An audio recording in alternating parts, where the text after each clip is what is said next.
L'Institut Prince Sidi Mohamed du Maroc a accueilli du 4 au 8 juillet 2025 un atelier d'échange d'expériences en termes d'animation de réseau et de communication des acteurs de la formation agricole et rurale.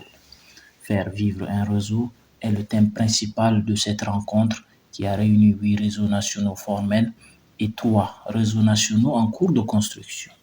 La chargée de communication du réseau international de la formation agricole et rurale énumère l'objectif de cette rencontre.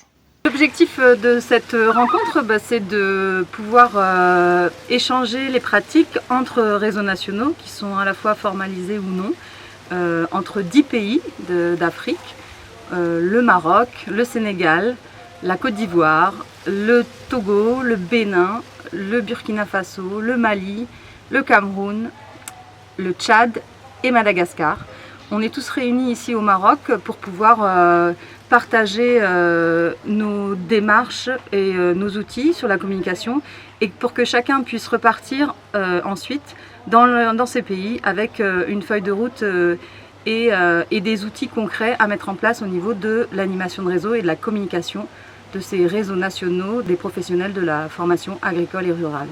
Au cours de cet atelier, une visite de l'Institut Prince Sidi Mohamed est dirigée par le directeur de ce centre de formation agricole afin de permettre aux participants de s'imprégner de la réalité de l'IPSM.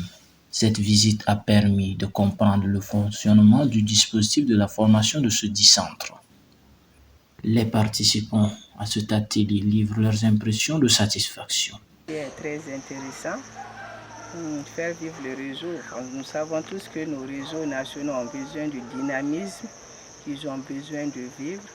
Alors cet atelier va nous permettre quand même d'élaborer des outils de communication adaptés à nos différents contextes pour pouvoir quand même communiquer, faire connaître le réseau, mettre en valeur les activités du réseau et de pouvoir lancer beaucoup d'autres activités. Je trouve que l'activité et cet atelier est vraiment intéressant. Nous avons vraiment beaucoup de défis à relever et des échanges qu'on a eus pendant cet atelier, je pense que ces échanges vont nous permettre d'avoir quand même des pistes de solutions pour pouvoir solutionner ces défis. Le groupe m'a aidé à répondre à une grande problématique qui me tracassait l'esprit depuis que je suis dans le réseau FARCI. C'était le manque de dynamisme des groupes. Donc comment est-ce que le groupe devrait m'aider à pouvoir apporter des solutions à ce problème? Et donc au cours des échanges qui ont eu lieu avec les différents membres du groupe, et ils m'ont posé des questions pour pouvoir clarifier les problèmes réels qui me tracassaient. Et au cours de ces échanges, ils m'ont proposé des solutions.